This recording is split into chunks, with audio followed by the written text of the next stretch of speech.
So we're on our lesson starter, okay? For those of you at home, probably pause and have a go at this first before I go through the solutions, which is going to be now.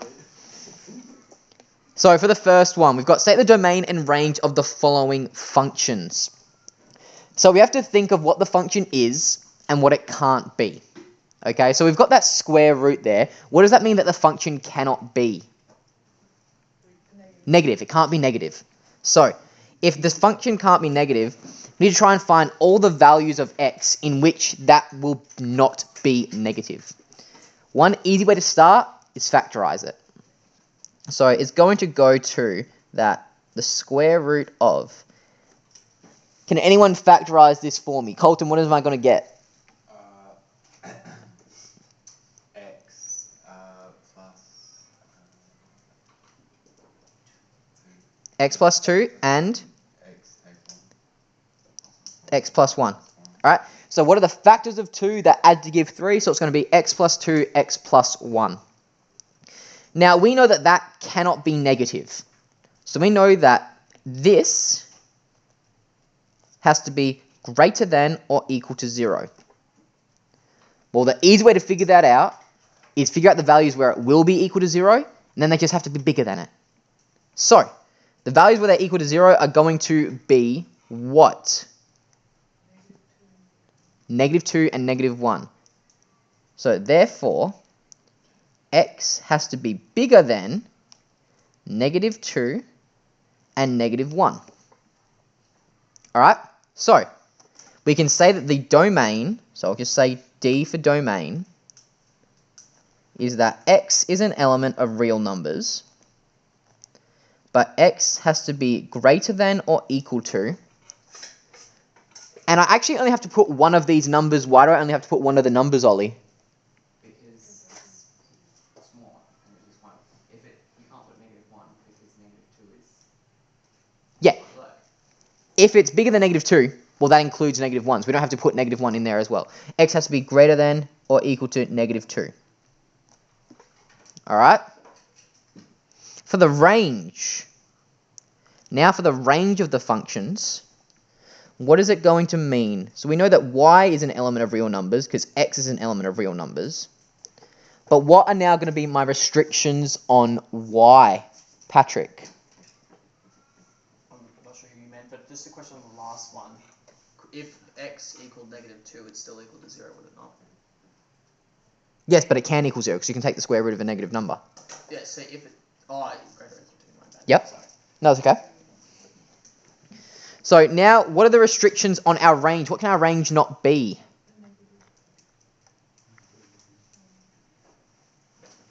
We actually can have a negative because you can take the square root and it can be positive or negative.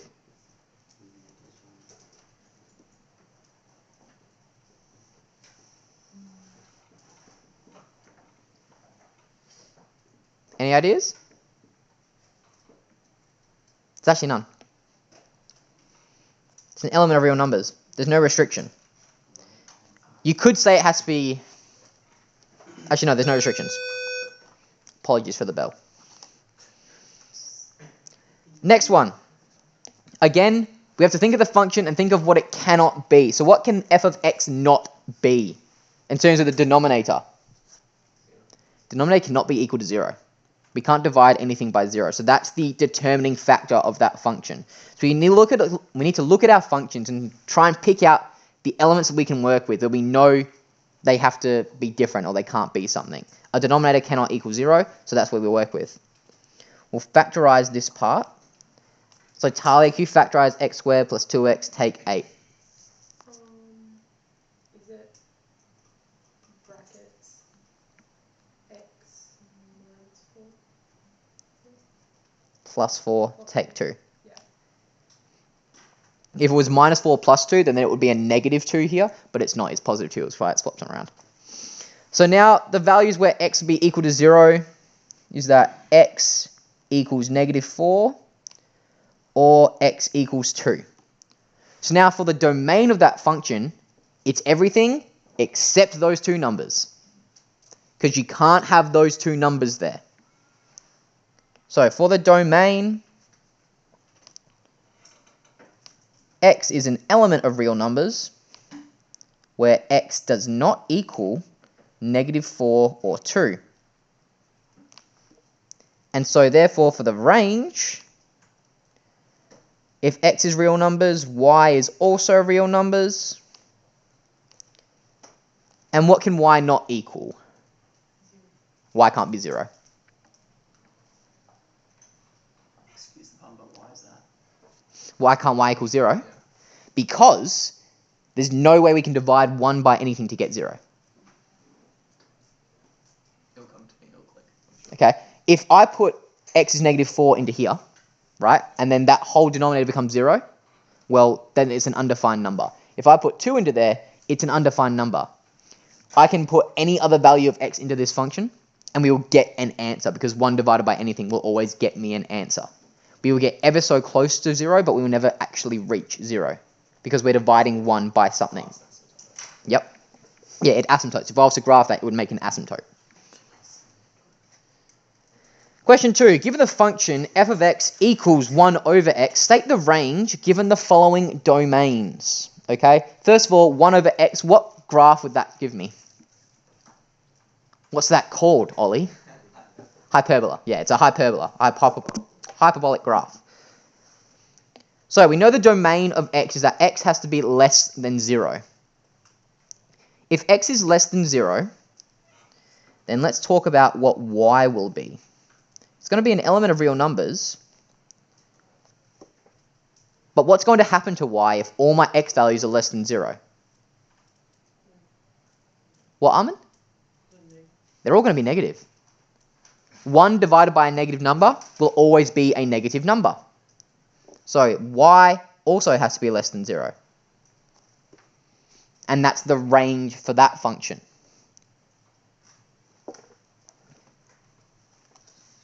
How many numbers do I have in that set, Nishk? Oh, 5. I have 5 in my set. I'm putting 5 in. How much should I get out of my function? 5. So my range is only going to be the 5 elements where I put those numbers in. So y is an element of 1 divided by 1 is 1. 1 divided by 2 is a half. A third, a fourth, a fifth. And that is your range, because you've only been given 5 inputs in your domain to map to your codomain. And then the range given the natural domain. Can someone remind me, what do I mean when I say the natural domain? There's also another word we can use for natural. Starts with an I, ends with a implied. The implied domain. What it should be if the function can cope with it. So 1 over x, well, what can x not be? Can't be 0. If we have a denominator, the denominator cannot be 0. So the natural domain is that x is an element of real numbers and that x cannot equal 0.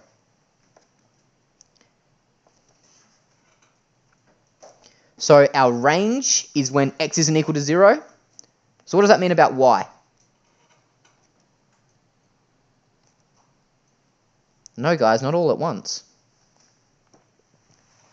It means that y also won't be equal to 0, because we can't divide a number by something to get 0. It's just impossible. And that would be how we go there. Domain and range is definitely something we have to get our heads around. It's not like the most straightforward thing in the world. It is definitely more about understanding the function rather than some algebra tricks. Okay, so it's probably more logic based than most of the stuff we do here. But it is something where you get better at once you practice it.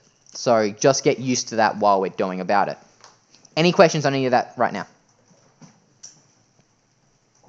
Okay.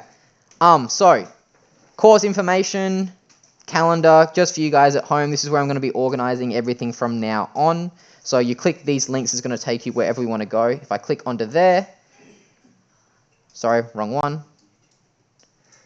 So if I click onto the lesson notes, it takes us to where we're going to be today, which is here. So graph transformations. hopefully our goal is to be finishing this by the end of this week. We should be finishing our function topic by the end of this week.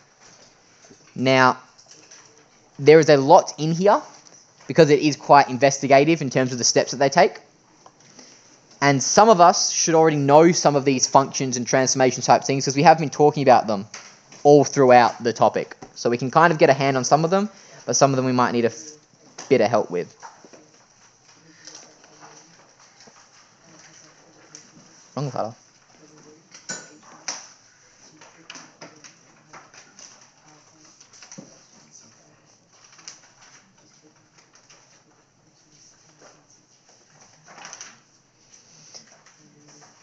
So we notice that it says we have four main types of transformations to consider.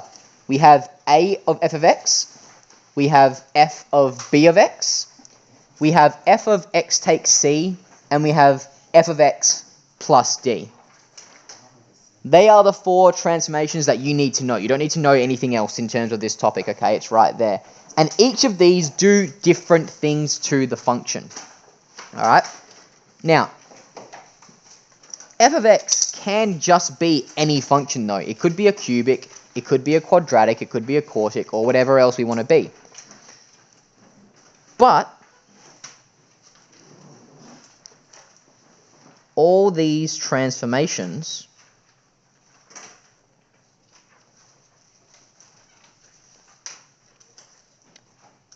have the same effect.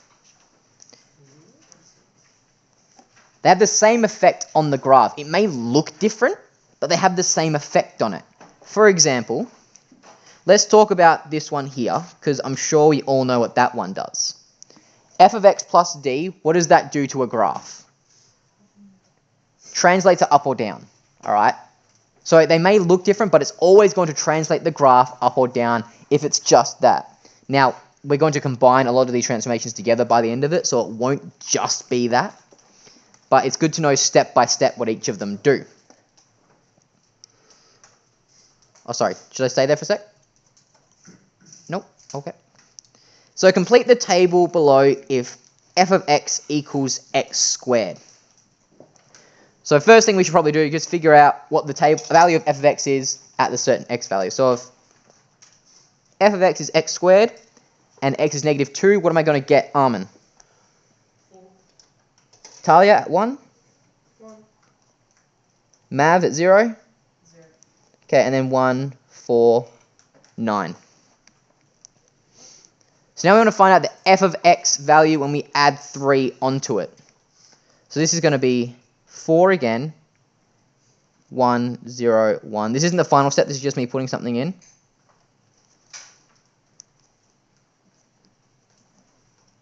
So these are the values of the functions normally. Now we're going to add that extra step and add or take away 3 onto our graph. So plus 3, plus 3, plus 3. And so 4 plus 3 is 7. 1 plus 3 is 4. That's 4. That's 0. Plus 3 is 3.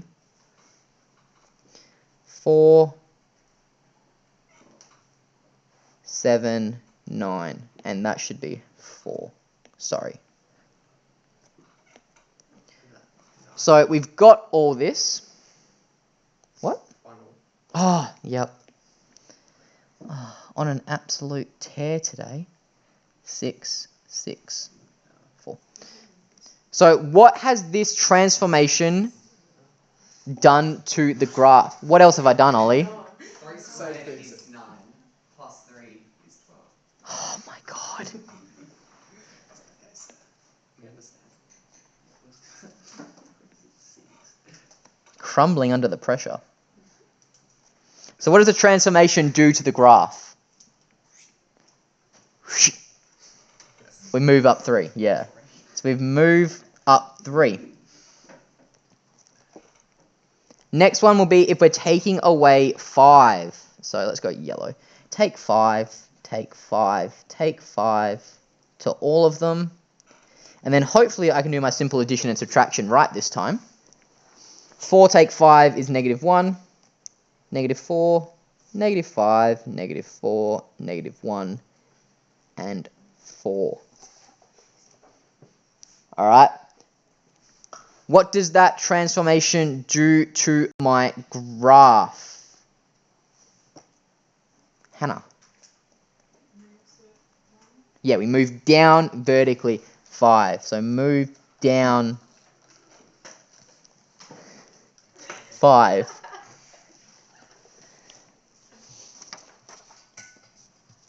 So now we've kind of figured out what all of these do.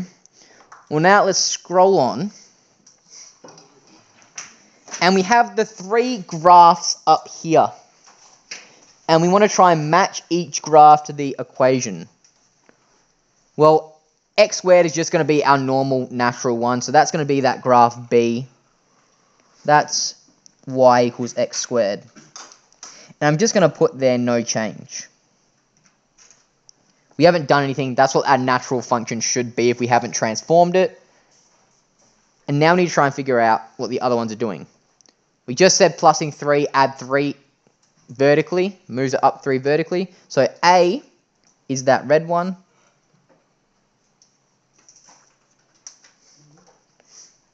Sorry? And C said. Do you want to Yep. visit a doctor or something? Or? The red one, sorry, that's what I meant. And the other one is going to be here.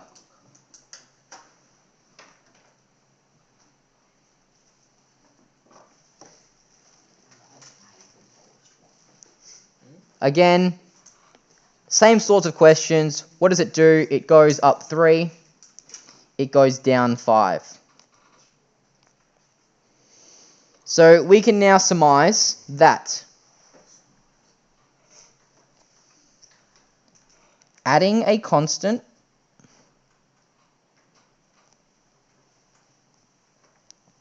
to the end vertically translates our graph.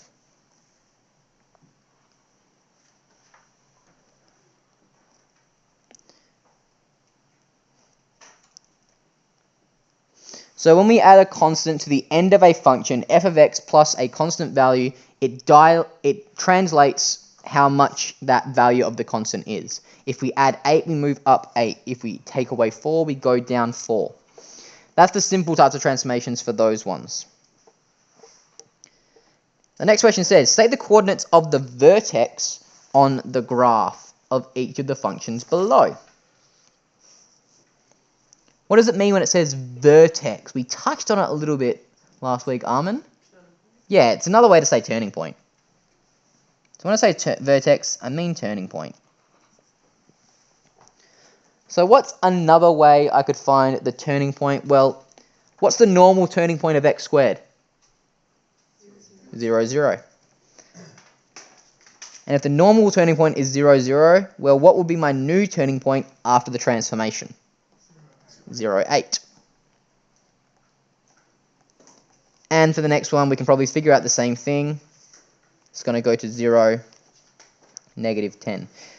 So you can see what's happening to all these. They're just getting translated up or down. Again, I know we're being quite pedantic, but we really need to get the handle on it. Graph of x, that should say cubed. Let's change that all to cubed.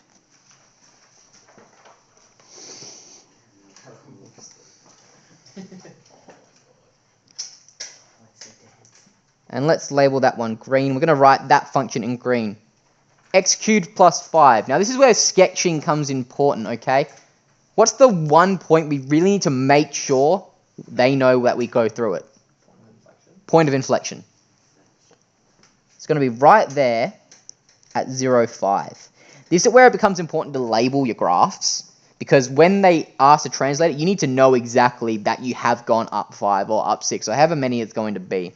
So in a test situation, that is the important bit. And then just make sure that your graph looks quite nice. So it looks something like that, and then like that. In my opinion, that's a very good sketch. All right, not just because I did it, but that's just because it's a very good sketch. If I was to do something like if it moved down 20 and something like that, that would not be a good sketch.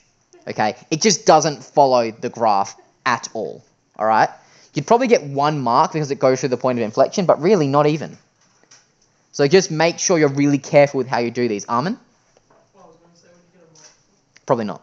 Maybe, depends on the marking key, but I'd say no.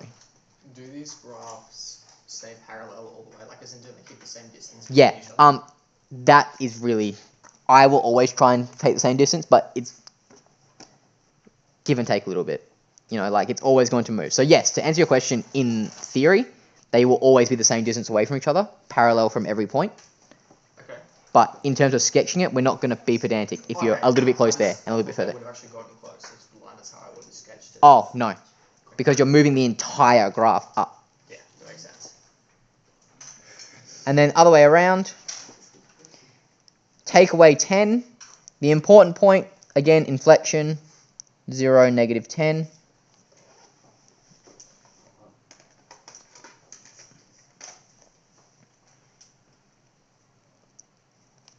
See, again, that's probably not as good of a sketch as that first one, but that would still get you the full marks.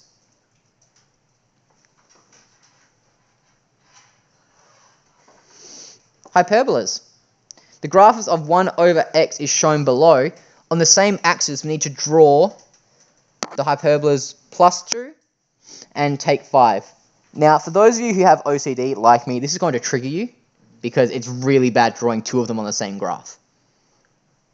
But, what we got. So, if I move my hyperbola up 2, what does that mean? What should I start with? The new asymptote. And where's the asymptote got to be, Ollie? At y equals 2. The line where y equals 2 is where my new horizontal asymptote is going to be. So that's the line y equals 2.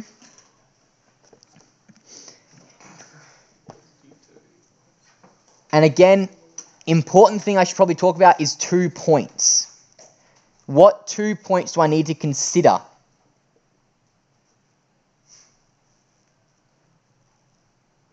Those like turning point. The turning points. Yeah, we know what you mean, Liv. So here, it's 1, 1, right? That point there is 1, 1. That point here is -1, -1. A natural hyperbola is always going to have those points. If we've moved it up 2, then these have also gone up 2. So if I move that up 2, I have to go to there, which is going to be my new one. And what's the coordinates of that point? 1, 3.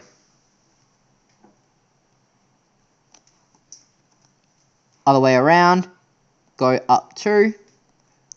That's going to have coordinates -1, 2, 1. -1, 1. Because we've gone up 2 from -1, -1. And from there, we sketch our hyperbola. Now, really, these are the annoying ones to draw. So it's going to look something like that.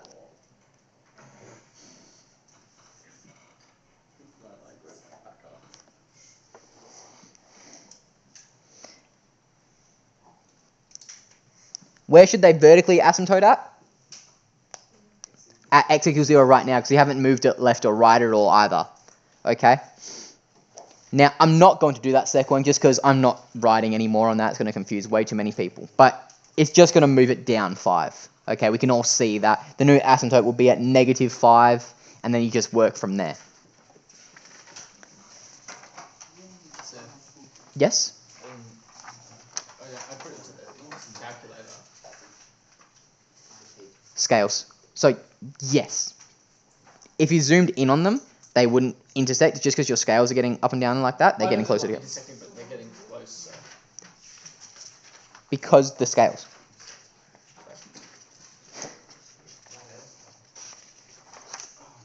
if you were to zoom in on the box, they would be the same distance apart. Oh, I was talking about the closest point to. Oh, as in, oh, going okay, like yeah, that. okay, yeah, all right. Sorry, misunderstood your question. That's it.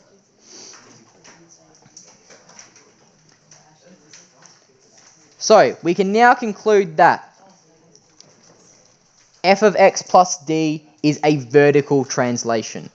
Vertical translation is what we want to take into account here. Moves at d units up, moves at d units down if it was negative. So if f of x plus d, if d is positive, the graph goes up. If d is negative, the graph goes down.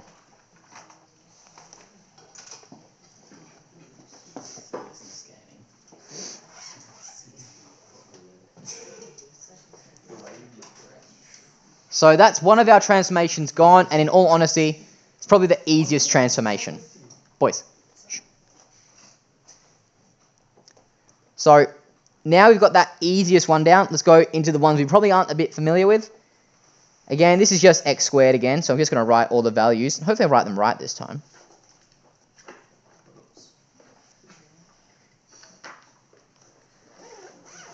I'm on a roll so far. Oh, I got it, guys. Thanks for the belief. So now we're talking about a times f of x. So when I have 2fx, when the transformation is 2 times f of x, what am I multiplying by 2 exactly? The whole function. And what does that mean? Am I multiplying my x value? Am I multiplying my y value?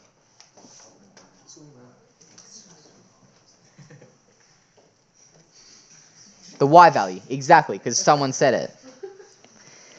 So let's multiply this by 2. That by 2. That by 2. You notice we're timesing f of x by 2. So we're timesing this number here by 2. The value of the function x at x equal to 2 times that by 2. So the new ones are going to be 8, 2, 0, 2, 8, 18. Armin?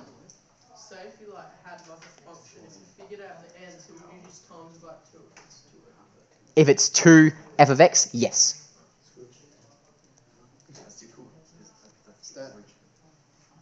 This one, we've been multiplying by a half. So we multiply that by a half. Because we've got that 0.5 in front of that fx. So we're timesing all that by a half.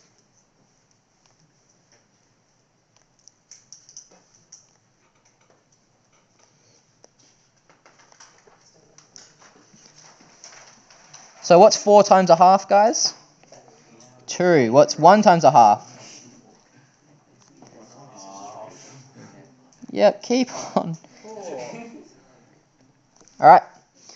And that will be the value of the function under that transformation.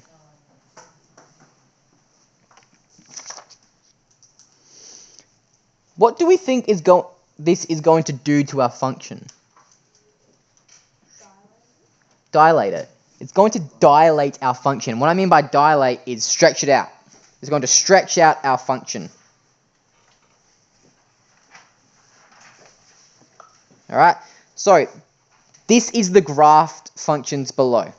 Okay, these is how you graph them. We know that b there is just going to be our unchanged one.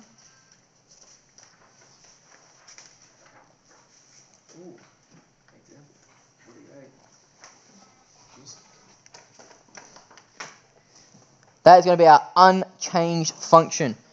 So what one is going to be our 3x squared? A. Why do we think it's A? Because it's skinny. If we can't tell, when f of x is when x squared is just 1, we're going to get the point 1, 1. When it's 3x squared, what should the coordinates be? 1, 3. So we go to our graph.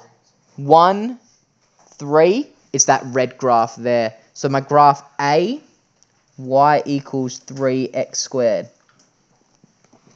Then process of elimination. This is y equals a half x squared. Another way you can figure that out is when x is 1, that's around about a half. Or you can go when x is 2, that's 1. So just things to figure out. Again, what's happened to them? We've just said that we've dilated them. We've stretched them out a little bit. But have we stretched them out in the x-axis or in the y-axis? The way you ask the question sounds like a trick question. Is it a trick question? I don't know. Let's find out. So, now we have this function here. Again, remember back when we started this, I said that these transformations are different, but they have the same effect on every function.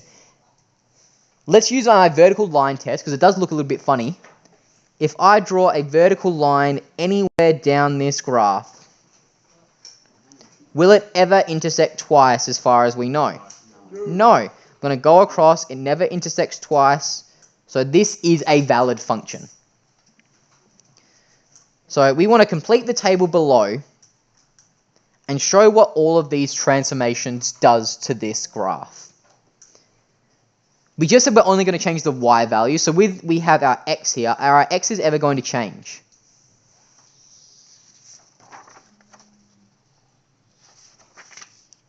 Somebody. These coordinates down here, okay, so we have 4 coordinates that we have mapped, A, B, C, and D. And they're listed down below. Is x going to change?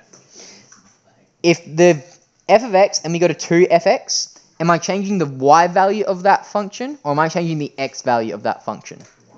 The y. Sorry, not of the function, of the coordinate. I apologize. So of the coordinate.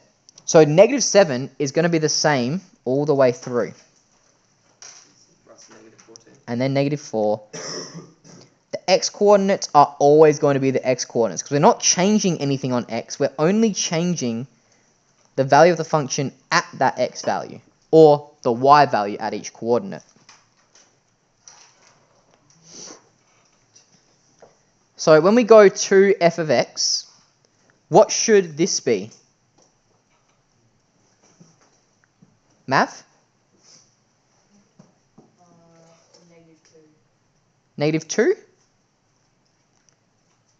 So negative 4, negative 8. We're timesing it by 2. So go from here to here, we just times f of x by 2. F of x is just a fancy way of saying y. Amen. Why would you not change it? Because the transformation is 2 f of x, right? F of x is like y, okay? So let's say f of x is just equal to 3x, right? The function of x is equal to 3x. I can put any value of x in there I want. So let's say I want to put x is equal to 1. So if I put x is equal to 1, and I put it into there, that means that f of x is equal to 3, right?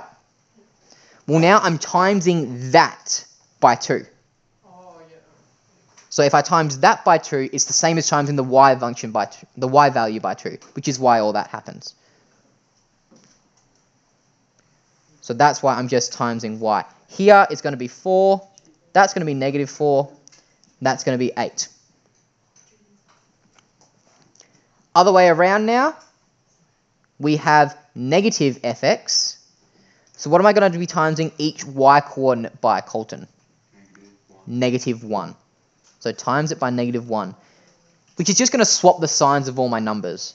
So that's going to be 4, that's going to be negative 2, that's going to be 2, and that's going to be negative 4.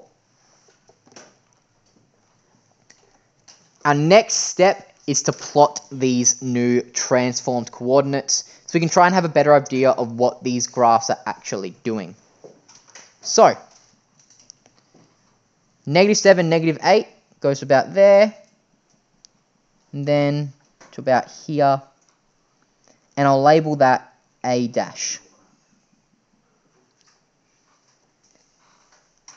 -4,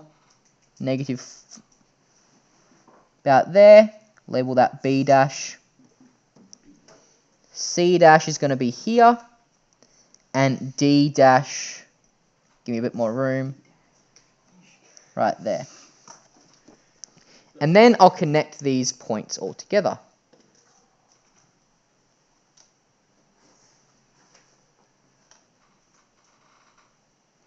Come on, ruler, move. Thank you.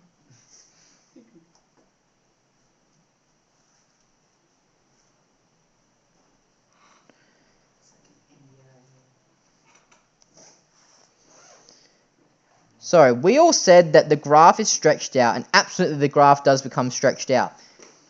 But unanimously, you all said that it's stretched out in the x-axis. Well, what does that transformation show us?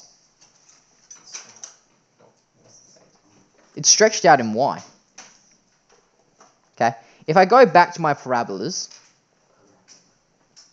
okay, we're actually making it taller and we're making it shorter when we have that number in front of it. Imagine like stretching out a slinky and you're just getting taller as we're multiplying a, and then you squish it all the way down, and that's when we're multiplying it by a number that's less than 1. That is what this transformation actually does, as we can tell by this function, because we're stretching it out across that y. Now, let's go the other way around and let's plot that transformation in yellow. So we've got -7, 4. Well, that's going to put that 1, 2, 3, 4.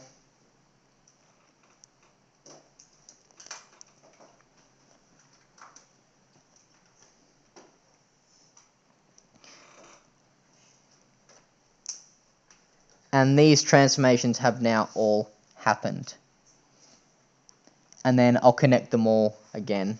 So A to B.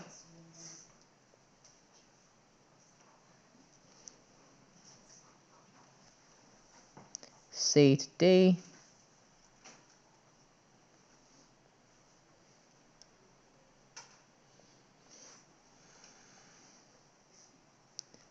And there we go.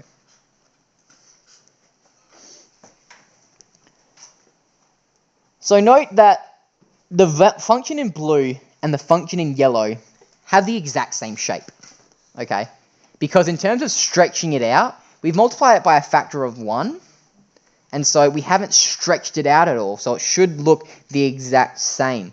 But we have done one thing, and what is that? Nishk. We've reflected it on what? The x-axis, which we should expect, because if we times anything by a negative, we all know that flips it on the x-axis. So now talking about describing each of these transformations, f of x to f of 2x, the language we use is very important. The language we use when we're talking about transformations is very important. We call this a dilation by scale factor 2 parallel to the y-axis. So the transformation is that it has been dilated parallel to the y-axis because we're getting taller or we're getting shorter. It is by a scale factor of 2.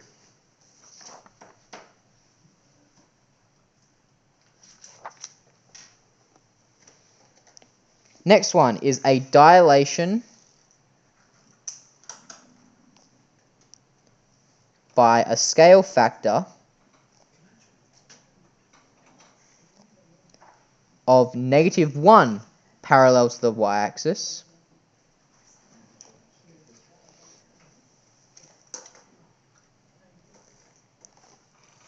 or it could be what? Or it could be a reflection.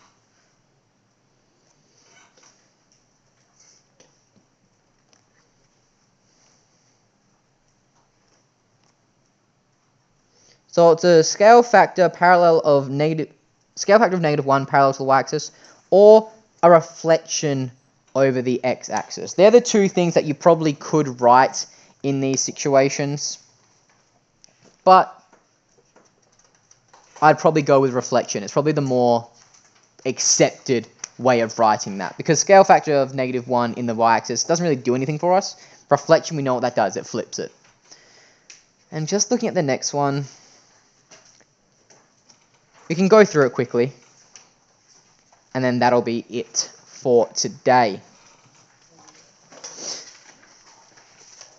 So let's look at our functions, and we have 1 over x is shown below. On the same axis, draw, labeling clearly, the two transformations that we've got there. Well, what has been done to that first function, a? It's been dilated by how much?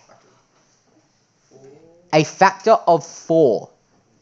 If we have that f of x is 1 over x, well, that means that we have multiplied 4 times 1 over x, which means we've multiplied each side by 4. So we've dilated vertically by a factor of 4 parallel to the y-axis. So again, this point here is 1, 1. Under the transformation, what should the new function be? What should the new coordinates be?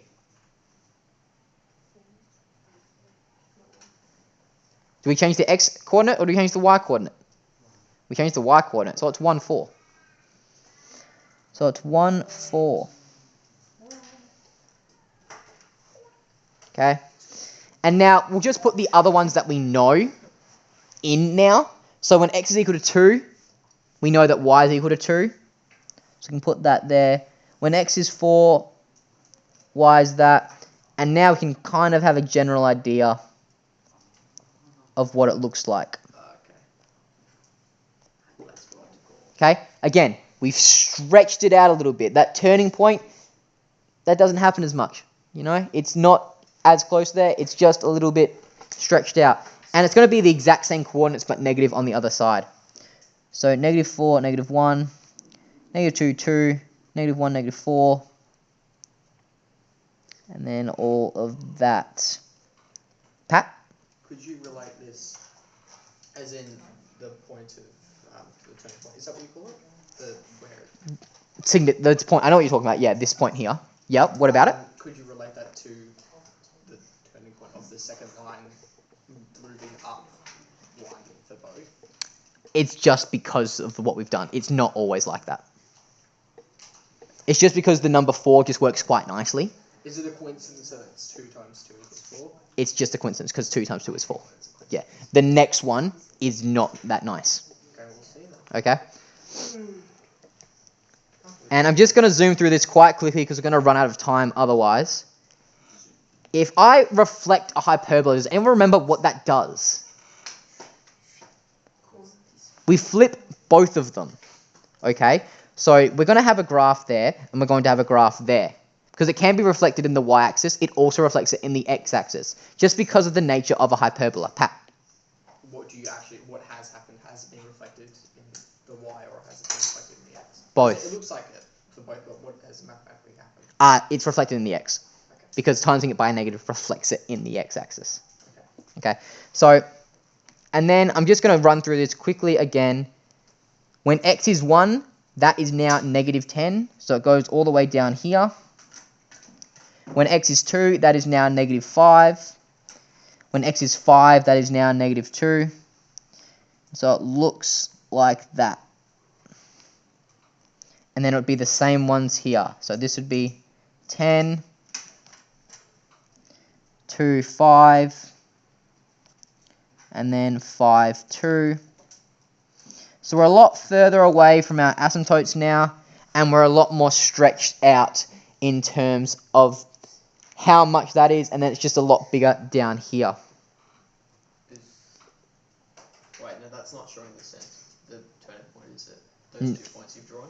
No, I haven't labeled the turning point there, because it's not going to be like a nice one like before. So we now know that a of f of x is a vertical dilation. It stretches us out in the y-axis by our factor of a. And that is the first two transformations of our graphs that we are talking about.